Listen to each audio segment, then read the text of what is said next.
ما يوم نتوانا، ما يوم نتوانا، في الجنة ملقانا، في الجنة ملقانا، في الجنة. بسم الله الرحمن الرحيم.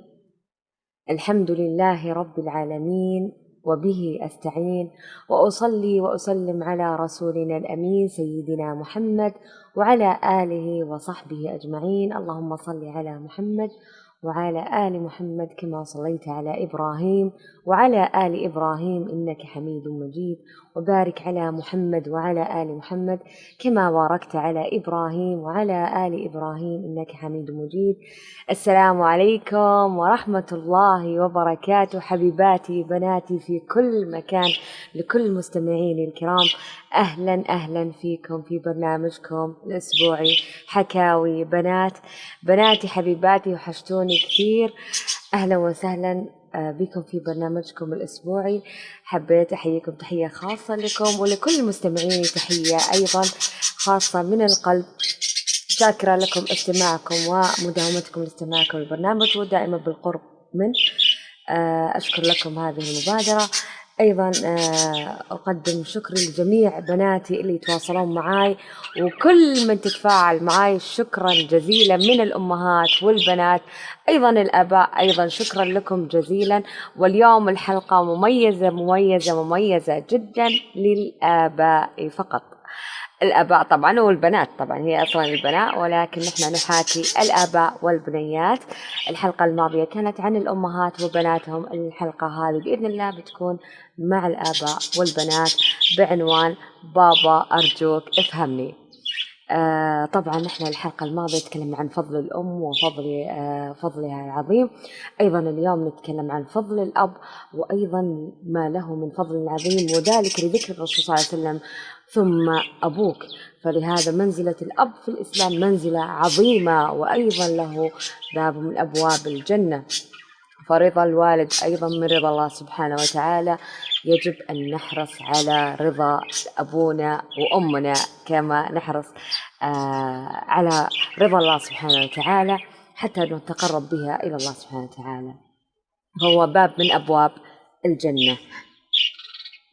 وأيضا في أحاديث كثيرة عن بر الوالدين وبر الوالد وبر الأمهات، في أحاديث كثيرة لو دخلنا في هذا الباب ما راح نخلص، كثير جدا. بإذن الله سنذكرها في وقت لاحق. اليوم نبدأ حلقتنا مع بابا أرجوك افهمني. طبعا حوارنا من بنياتكم للآباء. خلال بحثي في هذه الحلقة لاحظت وجود جفوة أو فراغ كبير بين الأب وابنته. في هذا السن ما نلقى الأب متواجد قريب من الابنة، أو أنه ما هو مستوعبها بشكل كامل، أو ما هو متفهم لحالة ابنته في هذا الوقت. الأب، وما أدراك ما هو الأب في حياة الابنة. الأب الحاجة الجميلة اللي يعني أول كلمة تقولها البنت، أو مو البنت، الطفل عموما، أول ما ينطق يقول بابا. يعني نحن كل الأمهات تقول ماما ماما، ويصير يقول بابا، اللي طبعا لسهولة المخارج وكذا، لكن دائما الأب أسبق من الأم في هذه الأشياء. للأب فضل عظيم، للأب جمال كبير. الأب في حياتنا مثل يعني إيش نقول، عمود أساسي في حياة الابنة، ظهرها الأساسي، يعني سندها، عضدها، كل شيء في حياة الفتاة. الأب شيء عظيم، ترى مو في حياة الفتاة، ترى في حياة الفتاة والولد أيضا، ترى في حياة الاثنين. لكن نحن بما أن نحن نتطرق عن الفتاة سأتكلم عن هذا الموضوع إن شاء الله، لنا باع أخرى مع الشباب. لكن كلامنا عن الفتيات الجميلات، بناتنا الحلوات مع أبائهن. الابنة كيف تراك أنت أبوها اللي كل شيء في الحياة. طبعا علاقتك مع ابنتك تبدأ مع الطفولة. كيف تكون علاقتك مع بنتك وهي صغيرة ستكون معها وهي في المراهقة، وأيضا عندما تنضج وعندما تكون كبيرة. علاقتك هذه كل ما كنت قريبا منها في سن الطفولة، كل ما كنت قريبا منها في سن المراهقة، وكل ما كنت قريبا منها في سن النضوج. فهذا تنبيه لكل الآباء، خلوكم قريبين من بناتكم، حاوطوهم، راعوهم، احتضنوهم، أعطوهم كل الحب والحنان. ترى أنت اللبنة الأولى والأساس الأول في الحب والحنان والمداراة. الأب ابنة تنظر لأبيها يعني كملك، تنظر له كمالك شبيه، يعني أنت الملك الأول والأخير واللي مالك في حياتها، مال مثل أبوها زي.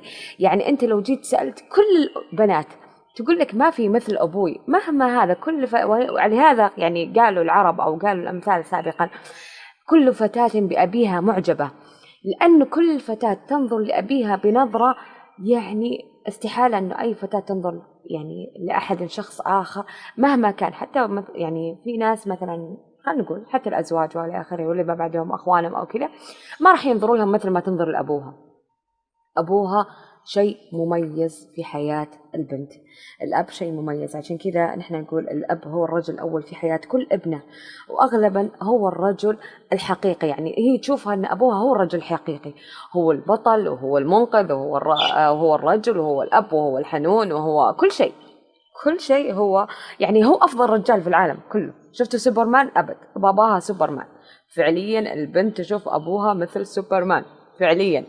الأب هو كل شيء والمرجع الأساسي وكل. نحن ما ننسى الأم، لكن نحن نتكلم عن نظرة الآباء والنظرة الخاصة والحميمية بين الأب والابنة وبين الابنة والأب.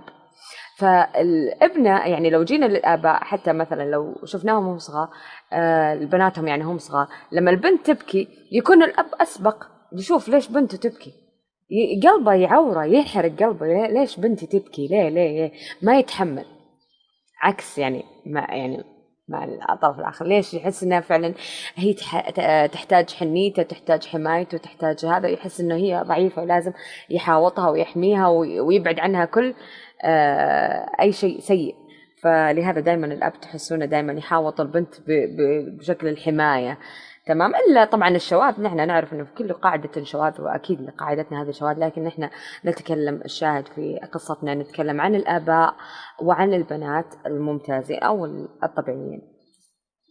ففي طبعا مثل ما قلنا علاقة الأب ترتبط مع البنت من مرحلة الطفولة، وهي اللي تحدد شخصيتها في مرحلة المراهقة، وكيف حتكون علاقتهم أو كيف يستمدون الترابط اللي بينهم بين الفتاة والأب. وكل ما كانت علاقتهم من بداية صحيحة أو كانت دائما كان سندها أو دائما كان مرجع لها أو دائما عضيدها ودائما بتلقاه وفترة المراهقة البنت فيه عندها توازن نفسي سليم. ليش؟ لأنه سندها متواجد قريب منها، مظهر لها كل الحب والاحترام ومحتوية احتواء كامل، مخليها تاخذ قراراتها، تاخذ قرار اختياراتها، تعرف بكرة كيف تواجه المجتمع. خلاص لأنه هو صنع من ابنته ابنة قوية واثقة من نفسها، واثقة في اختياراتها، تعرف كيف تتعامل مع الآخرين.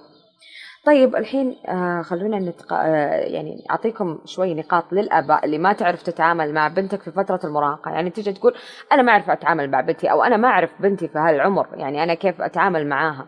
تمام، خلونا نجيب 5 نقاط رئيسية، وفي نقاط كثيرة يعني لو جيتوا أنتوا بحثتوا حتلقون أكثر من نقاط، لكن أهم النقاط الأساسية اللي أنا جمعت لكم إياها للآباء.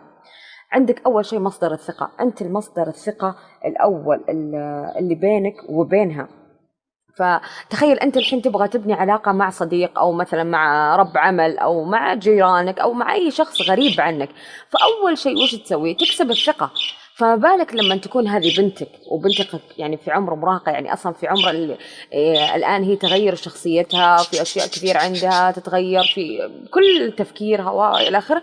فأنت لما تكون سندها وتكون أنت واثق فيها ومعطيها كل الثقة، هي حتبادلك بتلقائية كل الثقة اللي أنت عطيتها إياها، لأنها أنت منحتها ثقة كبيرة، فهي بتبادلك هذا الشيء. بيكون علاقتكم علاقة مبنية على ثقة متبادلة بين الطرفين، وحتقدر تكسب بنتك بكل سهولة. طبعا لا ننسى أن الشيء الثاني والمهم أنك أنت تكون قدوة بأخلاقك. كيف تكون قدوة بأخلاقك؟ تكون قدوة بأخلاقك وتصرفاتك، لأن هذه السلوكيات أنت طبعا نحن مثل ما قلنا للأمهات في الحلقة الماضية أنه الطفل كاميرا مراقبة من يوم ما هو صغير. الطفل كاميرا مراقبة، يتابعك في كل تحركاتك، في كل تصرفاتك. يعني أنت لو تهمس، أنت كيف تسلم، أنت كيف تمشي، كيف تقابل جيرانك، كيف تتكلم مع الآخرين، كيف تكلم أصحابك، كيف تتكلم مع الأم. هذه أشياء محورية جوهرية لدى الطفل. فلما بنتك تكبر حتكون مبنية، عارفة أبوها إيش يتصرف، كيف يتعامل، إيش يقول، إيش ما يقول. حتى لو لاحظت بتلقى بعض التصرفات انتقلت للبنت تلقائيا، لأنها طبعا هي معجبة بشخصيتك، فهي حتحاول أنها تصير مثل أبوها أو أمها طبعا. فهي حتنقل كثير من تصرفاتكم بطريقتكم أو بطريقتها العفوية. فهنا أنت لازم تكون فعلا متابع لأخلاقك، متابع لتصرفاتك، خاصة في علاقتك مع الأم. خاصة لكل الآباء، انتبهوا لعلاقاتكم مع زوجاتكم، أمهات الأطفال، أمهات البنات، لأن هذه الأساس. أنت كل ما كنت محترم مع زوجتك في طريقة كلامك، طريقة طلبك، طريقة هذا، أنت حتكبر في عين بنتك حيكبر احترامها لك. حيكون احترام متبادل، لأن تشوف أبوها كيف إنسان راقي واعي، يتعامل مع أمها بطريقة جميلة سلسة ويتفاهم معاها. يكون في لغة الحوار في الأسرة، يكون لغة الحوار بين الآباء. يعني عكس الأب اللي يقعد يصرخ ويجي وانتي ومدري ايه وانت ونسخي وانت بس تسمع هذا الكلام. فلما تكبر وش يصير عندها ردة فعل؟ انه الانسان الاريتري، الاب الاريتري كذا، خلاص هو اصلا انسان جاف، ما عنده مشاعر، ما يسمع، عنيد.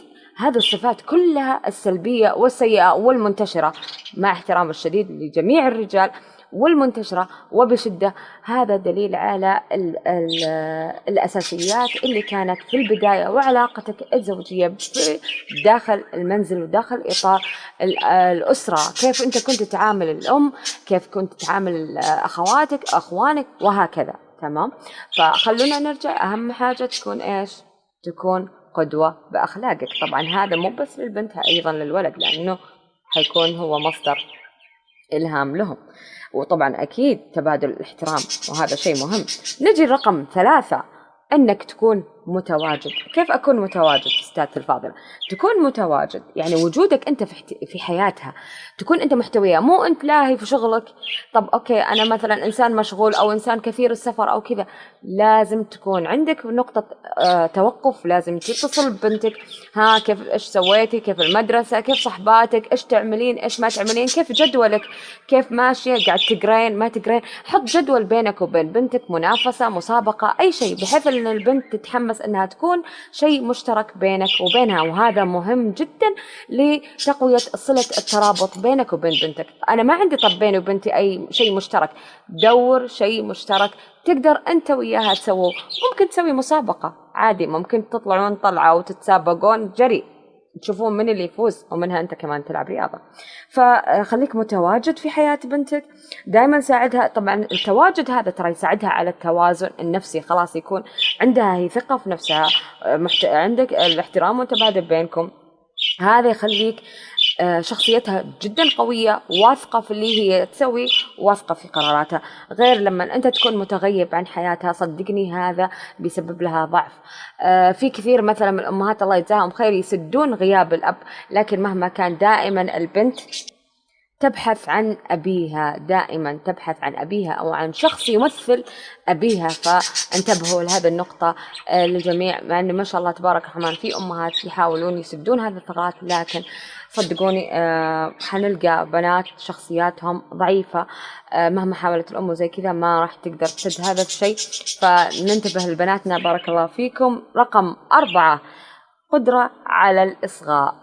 طبعا هذه طبعا شوي صعبة يا حبايبي يا حلوين يا آباء يا جميلين، حاولوا تصغوا لبناتكم، حاولوا. طبعا هي في التدريب من الأساس المفروض تصغوا لنسائكم بعدين هذا، لكن حيكون للبنات أقرب، معلش للأمهات سوري نخليكم على جنب، الحين الأهمية للبنات. فحاولوا تصغوا لبناتكم، اسمعوهم قد ما تقدروا، لأن الإنصات والإصغاء، أنت كل ما سمعت بنتك وكل ما أنصت لها حتفهمها أكثر، حتقدر توجهها حتقدر تستوعبها أكثر، إيش الأشياء اللي تدور في بالها، حتقدر تصحح مساراتها بشكل كثير، وصدقني حتستقبل منك لأنها هي تشوفك المرجع الأول والأخير أحيانا. فعشان كذا دائما هي تحاول أنها تحكي لك مواقف أحيانا بس عشان تستقرأ رأيك، يعني بس عشان تشوف رأيك، مو شرط أنه مثلا هي تبغى هذا الشيء، لا هي مجرد دردشة تبغى تشوف رأيك كأبوها في هذا الموضوع فقط لا أكثر ولا أقل. فأنت تكون متجاوب معها، أنصت للفكرة اللي هي قاعد تقولها، حاول تسمعها واستوعبها أكثر. ابتعد عن ذاك الوقت أنك أنت تكون لاهي بالتليفون اللي هو الجوال، أو تكون لاهي بالتلفزيون أو شيء في يدك، فخليك مركز معها واسمعها بشكل جيد، تكون النتيجة إيجابية بشكل جدا ممتاز. أيضا عندك مواكبة العصر بأفكاره. كيف مواكبة العصر بأفكاره؟ طيب خلونا نشوف. في بنات يبتعدون عن أبائهم، ليش؟ بسبب أفكار أبائهم الرجعية، يعني كل شيء لا، أي شيء لا، أي يكونني، أي يكبرني، زي يسرحني. ما يصلح يا بابا، ما يصلح. افهم، حاول تعيش المجتمع اللي أنت فيه. في أشياء اللي كانت في المجتمع معاكم أول تغيرت الحين 360 درجة، مو 180، مو خط مستقيم، 360 درجة، يعني تغيرت بشكل كامل، من ناحية الحياة، من ناحية التسارع، من ناحية اللي هو التوسع. الآن يعرفون كل الأشياء من الإنترنت، من التي في كثير. يعني أول كان مراجعكم إيش؟ بعدين دخل التلفزيون، بعدين هذا كانت الجرايد، الإذاعة، الأهل، هذا المرجع الأساسي. لكن الآن المرجع الأساسي التلفزيون، الإنترنت، وسائل التواصل الاجتماعي، الفاشينيستات المودرن. يعني تجي البنت مثلا تقول لك أنا أبغى أسوي كذا، أنا أبغى أسوي كذا، لا تعترض على طول، افهم الفكرة، طريقة الأداء. لو هي فعلا تعارض التقاليد أو تعارض الدين، أنت ساعتها تناقشها بشكل إيجابي، بشكل محبب، بحيث أن البنت تقتنع فعليا بكلامك. وصدقني حتقتنع، لأنه أنت قاعد تقول لها كلام صحيح واقعي. خليك عزيزي الأب قريب من هذه الأفكار، اسمعهم أكثر، افهم الفكرة أكثر. إذا كانت لا تعارض لا الدين ولا تعارض التقاليد، أنت ممكن تستقبلها، أو مثلا تعرضها بطريقة ألبق، بطريقة تناسب ما يعني أنت اللي تفكر فيه، بحيث أنه يكون في تقارب بين الاثنين. سددوا وقاربوا، يعني أساس أنه يكون إيش، اثنينكم واصلين نفس الهدف اللي تبغونه. يعني الآن في أشياء كثيرة طلعت، يعني بالنسبة حق الموضة، بالنسبة للفاشن، بالنسبة يعني كثير أشياء يعني ما كانت موجودة أول، الآن وجدت يعني مع التقدم والتكنولوجيا والأشياء هذه. فعشان كذا أنا نصيحتي لكل أب إنك تكون مواكب للعصر، تفهم إيش الأشياء اللي طلعت أو البرامج اللي طلعت، إيش الممكن البنت تشغله. طبعا إحنا نعرف إنه الآن البنات يشتغلون مجالات كثيرة وعديدة، ممكن إن البنت تكون لها موهبة في أحد هذه المجالات، فخليك قريب منها. صدقني حتوصلوا للتوازن الصحيح بإذن الله.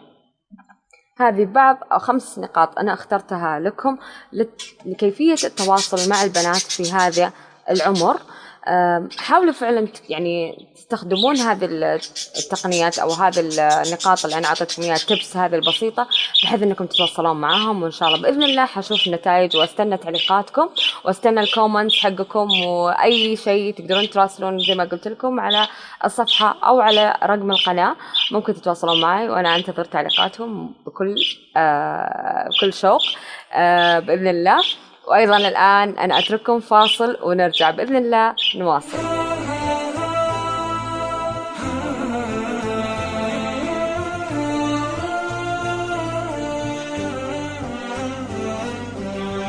لم يكن الإعلام وليد عصر من العصور أو حضارة من الحضارات، فلا يوجد زمن من الأزمنة قديما أو حديثا إلا واحتل الإعلام مكانة فيه. ومن هنا انطلق راديو سلام، مستخدما جميع الوسائل المتاحة على الأقمار الصناعية ومنصات البث على الإنترنت والتطبيقات، ليصل إلى جمهوره، ليكون وسيلة إعلامية مسموعة متخصصة في الشأن الإريتري، ويبث باللغتين العربية والتجرينية على مدار الساعة.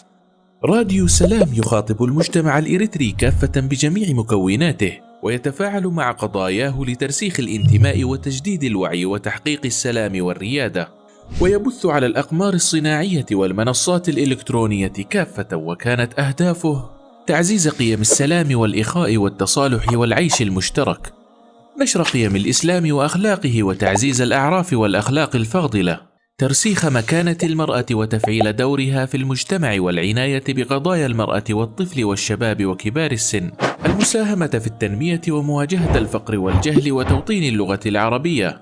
اكتمل بث راديو سلام على المنصات التالية: على القمر الصناعي نايل سات على التردد 12687، وعلى متجر الأندرويد والأبل، وعلى الموقع الإلكتروني سلامميديا61.com، وعلى جميع وسائل التواصل الاجتماعي. راديو سلام، سلام ووئام.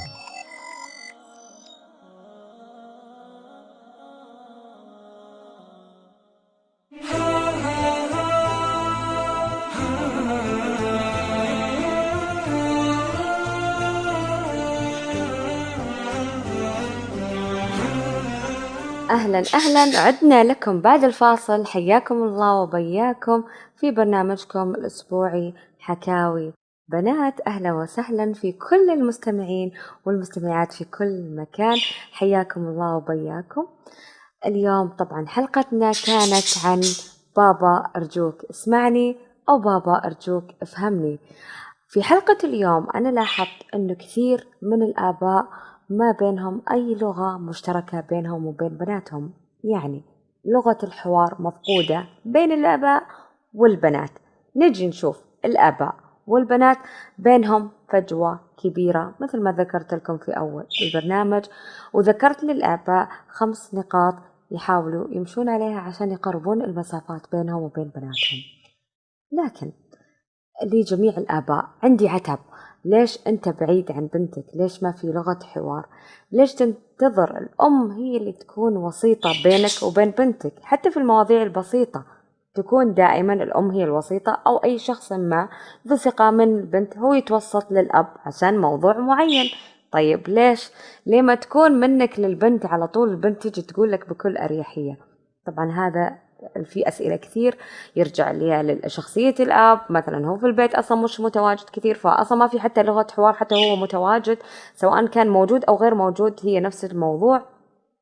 فهنا العتب على الآباء، لازم يكون بينك وبين بنتك لغة حوار واضحة، بحيث أنها هي تقدر ترجع لك بكل أريحية. أيضا تقدر تتحاور معك في أمور كثيرة. حاول أنت يعني تبادر بالحوار، ناقشها في كتاب معين، ناقشها في الدراسة، ناقشها في أي أمر في الحياة، كيف نظرتها، إيش تشوف، إيش تحب، إيش تكره، في موضوع المدارس، في موضوع الطلاب. مثلا لو في مشكلة معينة هي وشلون بتحلها. طب مثلا مشكلة، مثلا خلينا نقول مثلا الأوزون، إيش هي نظرتها وهي كيف مثلا بتحلها. مشكلة الاحتباس الحراري، طب أنا مثلا بنتي ما تعرف إيش الاحتباس الحراري، أنا أشرح لها إيش هو الاحتباس الحراري، وأقول لها إيش مثلا مساوئه ومضراته وإيش فيه وإيش ما فيه، وبالتالي يكون في لغة حوار، ومنها أنا أكسبتها معلومة، ومنها اكتسبت هي مني معرفة، تكون فعلا بكرة تقدر ترجع لي بكل أريحية في معارف كثيرة. طيب ممكن أنا أدخل معاه في عالم الفضاء، ممكن أدخل في عالم الجيولوجيا، الأحياء، الرسم، أي موضوع من هذه المواضيع أقدر أناقشها مع بنتي بكل أريحية، أشوف وجهة نظرها، أنمي أفكارها، هي إيش تحب، كيف تشوف الحياة، إيش الأشياء اللي ممكن تبحث فيها، إيش المواهب اللي هي فعلا فيها. يعني ممكن بنتي تحب الإلقاء، فمثلا أساعدها بدورات للإلقاء أو كتب عن الإلقاء، أو مثلا كذا في اجتماع أسرة أشجعها على الإلقاء في أمام الأسرة، أمام خالاتها، عماتها، أمامي أنا وأخوانها. مثلا تكون تعمل لنا لقاء أو محاضرة بسيطة عن أي موضوع هي تشوفه مختصر بأي طريقة كانت. ممكن بنتي عندها موهبة الرسم، فدائما أتابع رسماتها الجديدة أول بأول، إيش رسمت إيش ما رسمت. ممكن أنا أرسل لها مواقع تعليم للرسم، ممكن أقولها يلا طب يلا تحدي بيني وبينك وش من يرسم هذه، أو شوفي الرسمة هذه، وإلى آخره من الأمور اللي تقدر تكون مشتركة بينك وبينها. فمن هذه تكون لغة الحوار، مثل ما أنا قلت لكم، لغة الحوار بينك وبين بنتك، لا تكون بعيد عنها، دائما خليك قريب، دائما خليك حولها محتويها. الاحتواء مو بس بالحب، هو صدقوني بناتكم يحبونكم بدون أي مقابل. البنت تعشق أبوها، خليها قاعدة، البنت تحب أبوها بكل سلبياته بكل إيجابياته، وتحبك زي ما أنت أبوها، هي تحبك زي ما أنت، الموضوع خالص. لكن نحن نتكلم عن لغة الحوار، ليش ما تخليها هي تجي تقول لك كل المواضيع اللي براسها؟ هذا اللي أنا نقطة نقاشي مع الآباء. يعني أنا حتى مثلا لما تواصلت مع البنات أبغى كل واحدة مثلا متى تناقشي بابا تقوليها الموضوع كذا، ما في صدى صوت للموضوع أصلا. لأنه مثلا في بنات يقولوا أنا ما ناقش أبوي أصلا، ما أقول له، يعني أنا أقول لأمي وأمي هي تقول له أبوي، فالأم هي الوسيطة.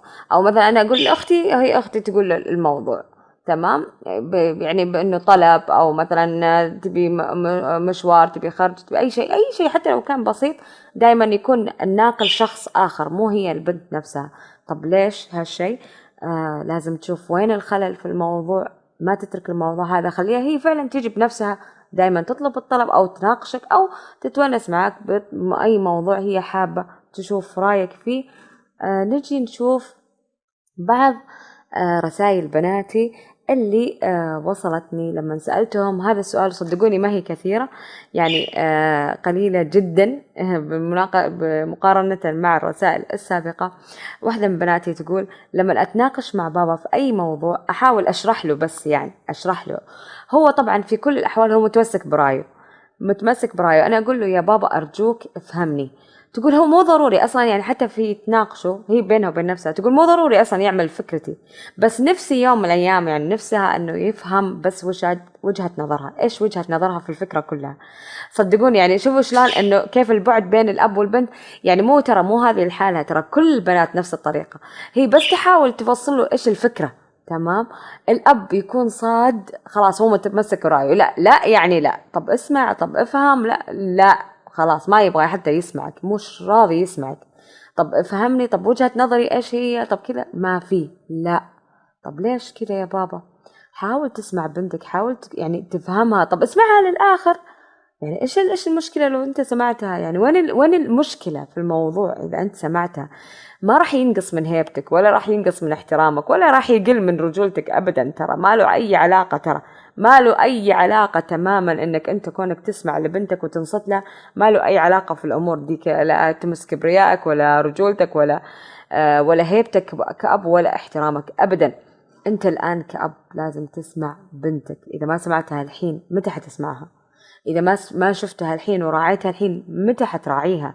هذا وقتها الآن، هذا وقتها معاك. إذا أنت الحين ما شفتها متى بتشوفها؟ لما تكبر تروح بيت زوجها؟ متى بالضبط؟ حاولوا تراجعوا أنفسكم يا آباء، خلوكم قريبين من بناتكم، حاولوا تحتوهم، اسمعوهم. الآن هذه فرصة ذهبية عندكم، بنتك اليوم معاك، بكرة ما تدري وين بتكون، ما راح تكون معاك. في بنتي الثانية تقول لي أصلا أنا ما أدخل أي نقاش مع أبوي، يعني من الأول ما تدخل أي نقاش مع أبوها. تقول أنا أبوي من النوع اللي إذا فتحت معاه موضوع أصلا أي موضوع يقول لي إن شاء الله إن شاء الله إن شاء الله، طيب. وهذا كثير من الآباء، مو أبوها لحاله صراحة. اي طيب ان شاء الله اي يا بابا ممكن كذا، ان شاء الله طيب. فهي تقول يعني شكله هو كمان ابوها من هالنوع، فهي تقول انا ما ادخل مع ابوي اي نقاش، لانه لما افتح معاه موضوع بس يقول لي ان شاء الله وطيب، فعشان كذا من الاساس انا ما افتح معاه مواضيع سواء صغيره او كبيره. يعني حتى لو مواضيع عاديه، يعني تقول مو اني انا اخاف من ابوي، لا مو مساله خوف او غير كذا، لا هي المساله لانه دائما يعني مثل ما قلت لكم هذا يكون رده، يعني ما في وجهة، يعني ما في سبب اني انا اتحاور اصلا معاه او اتناقش معاه وانا فعلا معاها. يعني انا لو بابا من هالنوع اكيد ما راح اتكلم معاه، لانه اصلا يعني ما في حوار، كل ما جيت انا اكلمه هو يصدني بطريقة ان شاء الله طيب، او مثلا يكون مشغول بشيء ما او هكذا. فهنا حواري للآباء، خليك قريب من البنات، حاولوا تستوعبوهم. أنا عارفة أن أنتم مو متعودين على الحوار، ولا متعودين على النقاش، ولا متعودين أنكم تنصتون. نتدرب حبة واحدة. أنا ما أقول لك روح اليوم وسوي كل شيء، لا، واحدة واحدة حاول تسمعها. قولي اليوم مثلا تقول معاها موضوع، بكرة بس اسمعها وهي تسولف، تحكي لك أشياء، تحكي لك إيش تسوي، تحكي لك مغامراتها. يمكن تحكي لك وهي مثلا رايحة تختار لون مناكير، ترى عادي جدا هذه المواضيع اللي تروحوها البنات. أو مثلا هي إيش تحب أو إيش تخيلت، أو مثلا لما كانت صغيرة إيش بيت الأميرات اللي كانت تتخيله. تمام. آه، ففي أمور كثيرة يمكن تحكي لك إياها، أنت في وجهة نظرك ممكن تكون تافهة، لكن هي بالنسبة لها مش تافهة. والمواضيع هذه جدا مهمة وجدا قيمة. هي حتعرف بعدين لما تكبر هذا الموضوع إيش أهميته بالنسبة لها. طريقة استماعك، طريقة إنصاتك حتعطيها إنها هي ذات أهمية وذات قيمة عندك، فحتحرص إنك دايما حتمثلك بشكل جميل. دايما حتحاول إنها تكون تظهر أمامك بمظهر اللي أنت تحبه، بمظهر لائق. يعني دايما عشان تكون فخور ببنتك، تقول أيوة هذه بنتي، هذه بنتي حبيبتي، هذه أميرتي اللي أنا مربيها، هذه تربية إيديني وإلى آخره. فعشان تكون فخور فيها دائما حاول انك تفهمها، حاول انك تكون قريب منها. طبعا مثل ما قلت لكم نحن ابائنا كثير ما حد يسمعنا ولا احد يفهمها، قليلة اللي تشارك بناتها هواياتهم، يعرفون من صديقاتهم. يعني في نادر من الآباء اللي أنا أعرفهم شخصيا يكون عارف صحبات بناته، مين فلانة ومين مين علانة، وكيف مع مين هذه تروح تحب، بنته إيش تحب، ولما يطلعوا البنات إيش يعملوا. هذه الأشياء كثيرة. هذا طبعا تنم على إيش؟ إنه شدة قرب الأب من بناته، يعني يحكوا لهم، يعني البنات يحكوا لأبوهم ايش يصير يا بابا، صار مثلا مع المعلمة كذا، المعلمة الفلانية قالت لنا كذا، طب ليش تعطينا واجب كذا. الأب الحكيم هو اللي يستخدم الآن حكمته كيف يوجه بناته بطريقة سليمة وبطريقة لا مباشرة، لأنها هي الحين لما تجي لك هي جاية أصلا تفضفض وجاية تحكي لك، فهي من المواقف اللي تحكي لك غير أنها تطلب مشورتك بشكل لا مباشر، هي تبغى بس تحكي لك عشان تسمعها وتفضفض وتعلمك هي إيش سوت. هي ترى أحيانا تكون فخورة بنفسها باللي سوته، حتى وإن كان غلط في نظرها أو في نظرك أنت، لكن في نظرها يكون صح. فهنا هي تكون فخورة، فأنت توجهها بطريقة كذا سلسة ومبطنة، أنه لا يا ماما كذا ما يصلح، وهي المعلمة وإلى آخره. إذا كان في تصرف طبعا خاطئ، أما إذا كان التصرف سليم فأنت اللي سويتيه طبعا صحيح، وتكون الداعم لها بالعكس، وتوجهها بطرق مثلا وسائل، كيف مثلا يكون أسلوبها لبق أكثر، كيف تكون طريقة عرضها للموضوع. إذا عندك فكرة أنت مثلا تعطيها فكرة جميلة، كيف يكون أدائها في المرة الأخرى. طبعا نحن نعلم أولادنا كيف وسائل الإقناع، كيف مثلا وسائل الحوار، إيش المفروض تقول، إيش المفروض اللي ما تقوله، هل يناسب في مواقف أنك تقول هذا الكلام وما تقوله. أنت ممكن توجه هذه الكلمات لبنتك الحبيبة وتقول لها إيش اللي المفروض تقوله، إيش المفروض ما تقوله، تراعي الأعمار وتراعي الناس وكيف تفهم نفسياتهم أو تحاول تقرب منهم. طبعا نحن في خلال كلامنا أيضا نكلم البنات إنه افهموا آبائكم، خلوكم قريبين من آبائكم، حاولوا إنك تفهمين بابا. طبعا هو يجي من يوم عمل طويل طبعا وشاق، وفي مواقف كثيرة تثير الأعصاب وكذا. لا تختارين وقت أول ما يجي من الشغل. طبعا هذا الحين كلامي للبنات، جميع البنات اللي يسمعون. الحين خلصنا من الحوار مع الآباء، كلام الآن موجه للبنات. مثل ما أقول لكم أرجع أقول لكم، أول ما يجي بابا من الشغل حاول إنه يكون لقائك بسيط مع بابا، تسلمين عليه، أهلا يا بابا كيف كان يوم وكذا. سؤال بسيط، سؤال يكسر الحاجز بينك وبين بابا في أول لقاء بعد العودة من الشغل. مجرد السلام وكذا بين الوسائل الألفة بينكم. بعد كذا لما تجلسون بابا يكون ارتاح وأخذ قسط من الراحة، سواء تغدى أو نام شوية أو كذا.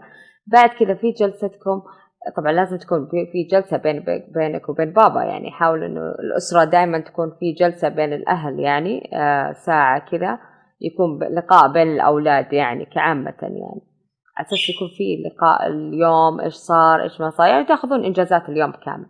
ففي اللقاء هذا أنت تقولين مثلا بابا عندي موضوع بكلمك معاه مثلا، أو تسولفين معاه دردشين إيش صار في يومك، إيش ما صار، إيش قالت صحباتك مثلا، أو إيش الحوار اليوم اللي شدك، والله شفتي برنامج اليوم سمعتيه ودك تطرحينه على بابا وتشوفين إيش رأيه. هذه الأشياء. بس لازم تختارين الوقت الصح، دائما مع بابا لازم تختارين الوقت الصح. وراعوا إنه آبائنا ما يحبوا الكلام الكثير. معلش حبيباتي بناتي، راعوا إنه بابا ما يحبوا الكلام الكثير. الأبهات عموما ما نحب اللي كثير، لا لا لا لا لا لا, لا. نحاول نخفف الكلام، ننتقي كلماتنا، نختصر المواضيع.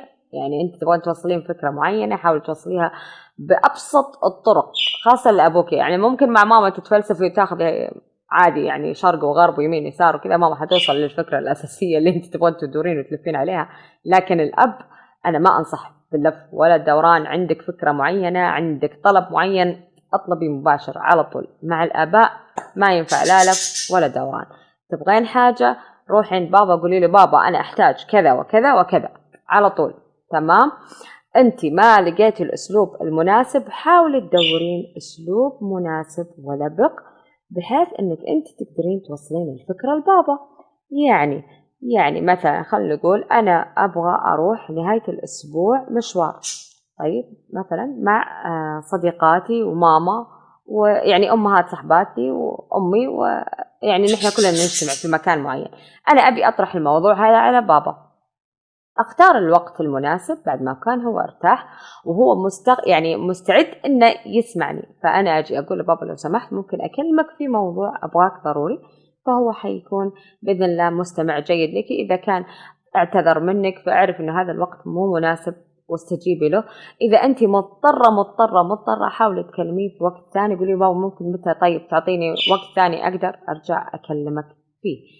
بهذا الطريقة بتوصلين للموضوع وتطرحين عليه موضوعك، انك انت مثلا عندك عزيمة معينة، وفي امهات صحباتك وصحباتك المكان، تقولي له اياه بكل وضوح، هل هو في البيت، هل هو في مكان عام، هل هو في حديقة، ايا يكن، تعطيه الحيثيات كاملة بحيث ان الفكرة تكون واضحة عند الوالد، تكون واضحة عند بابا، ما يتوه. تمام. هذا شيء مهم يا بنات، هذا ترى شيء مهم حتى بعدين، يعني بعدين حنفهم ليش بعدين. المهم الحين مع آبائكم تعاملوا بهالطريقة. هذا التركة مهمة جدا. وصلي له الفكرة اللي انت تحتاجينها بكل سلاسة وبكل أريحية. مثلا عندك احتياجيات أو مثلا طلبات، مثلا بابا ممكن عندي طلبات للمدرسة، هو مثلا مو فاضي لك الآن، يعني مو فاضي لك الحين يسمعك وكذا، ممكن إنك تكتبي طلباتك في ورقة، وقت ما هو يكون فاضي أو مستعد إنه يسمعك ممكن يعني تخليني الورقة هذه معاه. بابا أنا تركت لك طلباتي في ورقة، يا ريت متى ما فضيت تقراها وتشوف إيش المناسب. الأشياء المهمة اكتبي عليها في الورقة إنها مهمة، تمام، عشان ينتبه لها البابا. الأشياء الغير مهمة ممكن تحطين عليها يعني كذا علامة إنه هذه second step، يعني نقطة ثانية. يعني أهم حاجة مثلا هذه الطلبات الأولى، مثل ما قلت لكم تحددين الطلبات الأولى، بعدين الطلبات الثانية، بحيث الطلبات الأولى تكون مكتوبة أنها بغاية الأهمية، الطلبات الثانية إنه ممكن يجيبها أو ممكن يستغني عنها. أهم حاجة اللي هي الأولوية عندك ترتبيها بالأولوية. في حال أن الموضوع مو طلبات، مثلا موضوع معين أنت تبغين تكلمين بابا فيه، اختاري الوقت المناسب، اطرحي على بابا أنه والله عندك أنت موضوع بابا، أنا ودي أجلس معك وأبغى أتناقش معك في موضوع معين. بابا حيعطيكي أولوية أنه يجلس ويتناقش معك ويسمع إيش عندك عشان يفهم أنت إيش تحتاجين. خليكي واضحة في كلامك. لما تكلمين بابا حددي النقاط اللي تبغي تتكلمين معها، ما تخلي كلامك عايم وكذا وعملت وسويت وما ادري ايش ورحت وجيت. طيب الخلاصة من الموضوع يا ماما اوكي انت تبغي تفضفضي، بس لازم تحددين الهدف من الفضفضة. يعني انت بس تبغي يسولف معاكي ويسمعك، اوكي هو حيسمعك، بس انت يعني برضو يعني اعطيه الهدف من انه بعد كذا لما يسمعك. تمام. فهذا حاجة مهمة بناتي حبيباتي، انتبهوا لها، راعوا هذه النقاط. طبعا في أشياء كثيرة لازم تراعونها لما تتكلمون مع الآباء. طبعا زي ما قلت لكم غير أهمية الوقت، غير مثلا لما يكون جاي من الشغل ما تكلمينه، طبعا هذا الوقت اللي يعني الصعب. أيضا لما يكون وقت النوم هذا انسوا أنكم تكلمونهم فيه، يعني انسوا، لأنه خلاص هو فصل أصلا، يعني هو يعني نوم، وقت النوم، يعني ما راح يسمعك لو من الحين للسنة الجاية. حتى لو اضطريت انك تكلميه ما في فايدة من الكلام، لأنه هو اوريدي فصل يعني ما راح يستمع لك. مع احترامي الشديد، مع إنه حتى في آباء يعني يجاهدون أنفسهم إنه يسمعك وكذا، لكن صدقوني هو مو قادر يستوعب الفكرة اللي أنتِ تطرحينها. فعشان كذا الأولى إنِّك أنتِ تتركين هذا الموضوع لين ما هو يكون فعلًا مصحصح معاكِ ومركّز، أوكي؟ وأيضًا بالنسبة للآباء راعوا زي ما كنت أقول للآباء راعوا المراحل العمرية وراعوا الفروق الفردية، حتى إذا ما قُلت لكم يا آباء اليوم في هذه الحلقة فأنا قُلتها في حلقات سابقة، فأرجع أقول لكم إياها: راعوا الفروق الفردية وراعوا المراحل العمرية وراعوا أيضًا الاهتمامات وفروق الترتيب حق البنات، يعني الكبيرة مو زي الوسط مو زي الصغيرة، يفرق كثير. أيضًا يا بنات راعوا الآباء اللي يكون يعني أعمارهم تكون مختلفة، الاهتمامات اللي تكون مختلفة، يعني مثلًا اللي يكون مثلًا شغله مكتبي غير اللي يكون مثلًا شغله خارج المكتب، يعني الضغط والتعب يكون عليه، مع إنه في ناس داخل المكاتب وأيضًا يكون عليهم ضغط وكذا، بس غير لمن يكون اللي يقعد يدور بالسيارة طول اليوم تحت الشمس، وضغط السواقة وضغط أمور أخرى غير ضغط العمل. أيضًا اللي داخل المكاتب ينضغطون، بس أنا أقصد إنه في عوامل أخرى تؤثر على الخارج. اهتموا شفتوا هذه الأساسيات البسيطة اللي تحسون يعني ممكن مو مهمة، لأ ترى مهمة، يعني حتى مهمة في طريقة أنت طرحك للموضوع. بابا كيف يعني حتفهمي بابا أكثر، تمام؟ حتفهمي هو إيش يحب أكثر، إيش الأشياء العملية عنده، كيف هو مثلا يحب إنه ينطرح أصلا عليه الموضوع من خلال نقاشاته، أو مثلا هو إيش يحب لما يحب الإنسان اللي يحب الأخبار غير الناس اللي يحبوا الرياضة غير الناس اللي يحبوا السياسة، تمام؟ فهذه الأشياء ترى بتقرب لك فكرة إنه كيف أنت تطرح الموضوع على بابا، وحتسهل لك ترى أشياء كثيرة. وعموما ترى النقاش مع الآباء يعني سهل ترى نوعا ما، بحكم إيش إنهم يحبونكم، تمام، كبناتهم. فأنت أصلا الموضوع أولا وأخيرا مقبول من البداية، لكن هي طريقة عرضك للموضوع هي اللي تخلي يفرق هنا الحوار. كيف أنت طريقة يعني كيف أنت تقترحين الموضوع، وكيف تحاولين تناقشيه، وكيف تحاولي تقنعيه، يعني خاصة إذا كان مثلا هو متمسك برأيه أو مش مقتنع بالكلام اللي أنت تقولينه، أو يحس إن الكلام اللي تقولينه أنت كلام فارغ. طب أنا في هذه الحالة أنا كيف أسوي؟ أو مثلا أستاذ الفاضل أنا شلون أقنعه إنه هذا كلامي مش فارغ، يعني كلام مهم؟ حبيبتي تقنعيه بطريقة عرضك للموضوع وفعلا أهميته بالنسبة لك، وأنه كيف هذا الموضوع يأثر فيك شخصيا. هذا هو الأساس في طرح الموضوع، وأنه فعلا يمسك أنت شخصيا. فعشان كذا سيهتم يعني بابا حيهتم في الموضوع، وحيحاول أنه يعرف ليش هو مهم ليك بالنسبة بالدرجة هذه، أنه ليش يهمك، تمام؟ ليش أنت تحبيه، ليش مهتمة في هالموضوع كثير، ليش مأثر عليكي، وش الأوجه هذه. فحيحاول يتواصل معاكي. بناتي حبيباتي حاولوا انكم انتم تعلمون ابائكم كيف يتواصلون معاكم. ترى في كثير اباء ما يعرفون كيف يتواصلون مع بناتهم، هو يحبها ويعزها وكل شيء في الحياة الجميل، لكن ما يعرف يتواصل مع بنته. انت خليكي سهلة، حاولي تتواصلي مع أبوكي، حاولي مثلا تدردشي معاه، تسولفي معاه. صدقوني ترى هم يحبون يسمعون كلامكم، يحبون يشوفون بناتهم كيف كبروا، شلون اختلف كلامهم. ترى ينبهرون لما يسمعونكم، يو هذه بنتي قالته، هذه بنتي سوته. يعني ترى ينبهرون جدا لما يسمعون انتم ايش تقولون او ايش تسوون في المجتمع، تمام؟ ولما يسمعونه من امك او مثلا من خالتك او مثلا من عمتك، يو بنتك قالت كذا، بنتك سوت كذا، فهو يستغرب، الله بنتي كبرت وصارت تقول ذا الكلام، الله بنتي كبرت وصارت تعمل كذا. يعني يكون فخور جدا ببنته وبالإنجاز اللي هي تعمله، كأنه إنجاز له شخصيا. وصدقوني فعلا هذا الإحساس اللي يوصل للأب، كيف هو فخور ببنته جدا جدا جدا. يعني أنت تاج على رأس أبوك، اعرفي هذا الشيء، ترى أنت تاج رأس بابا، فلازم تكوني محافظة على موقعك، لازم تكوني حريصة على الموقع اللي بابا حطك فيه. أبدا لا تنزلين مستواك أقل من ده الشيء، خليكي دايما في ثقة بابا، خليكي دايما حريصة أنك فعلا تكوني فخورة بنفسك وفخور بابا فيكي بكل تصرفاتك. فعلا تكوني البنت اللي هي سند أبوها وسند أمها وعزوتهم أيضا. دايما حاولي تكوني بارة في والدينك، بارة في أبوكي. حاولي زي ما قلت لكم، يعني في أشياء كثيرة والله يا بنات حبيبات، يعني أنك أنت تتعلمي كيف تتواصلي مع بابا، إيش تقولين إيش ما تقولين، تكونين حريصة على انتقاء كلام. مثل أنا نبهتكم المرة اللي فاتت كيف تكونين ترتقين بكلماتك، كيف تنتقين الكلمات. فهذا هو وصيتي لكم هالمرة أيضا. حاولي تكوني راقية بكلماتك، تعلمي كلمات الجميلة، تعلمي الأسلوب الرائع الجميل، تعلمي كيف أنت طرحك للكلام يكون بأسلوب لبق جميل جدا. أنت لما تيجي حتى تسمعي نفسك حتحبي نفسك أكثر، لأنه أسلوبك رائع جدا ومؤثر جدا. وأيضا اللي يسمعه سواء صغير أو كبير، أبوك أو أمك، سيكون فخور فيكي جدا بأسلوبك الراقي وبأسلوبك الجميل. مين ما يحب الكلام الجميل؟ مين ما يحب الأسلوب الحلو؟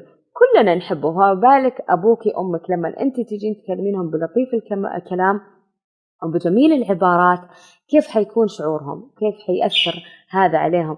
تخيلي أبوك لما تقولي لي هذه الكلمات الجميلة إيش وقعها عليه؟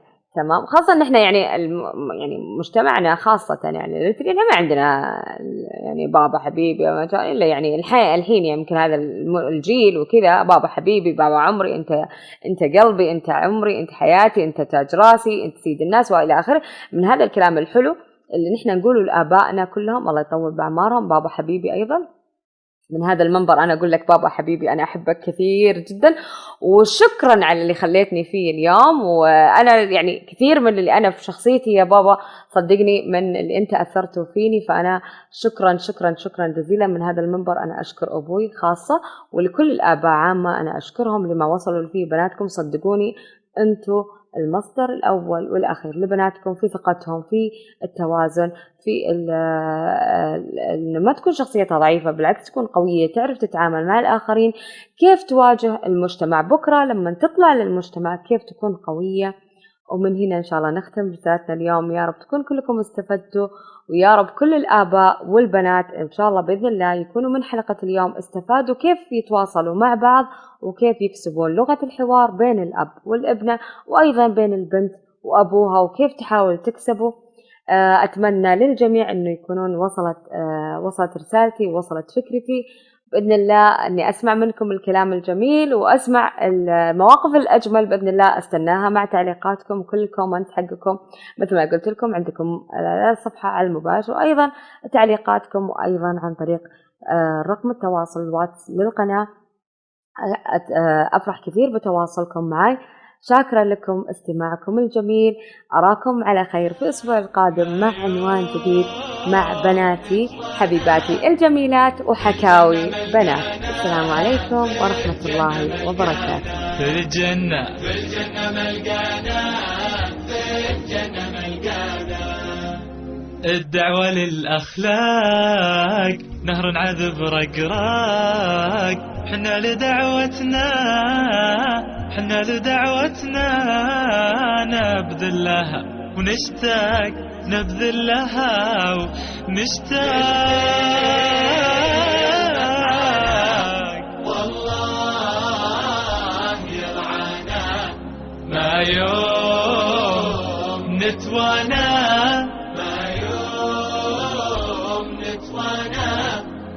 في الجنة ملقانا، في الجنة ملقانا، في الجنة ملقانا، في الجنة ملقانا. قناتنا جوهد نلقاها في الموعد، بتنور اليوتيوب، من جنيها نحصد، من جنيها نحصد.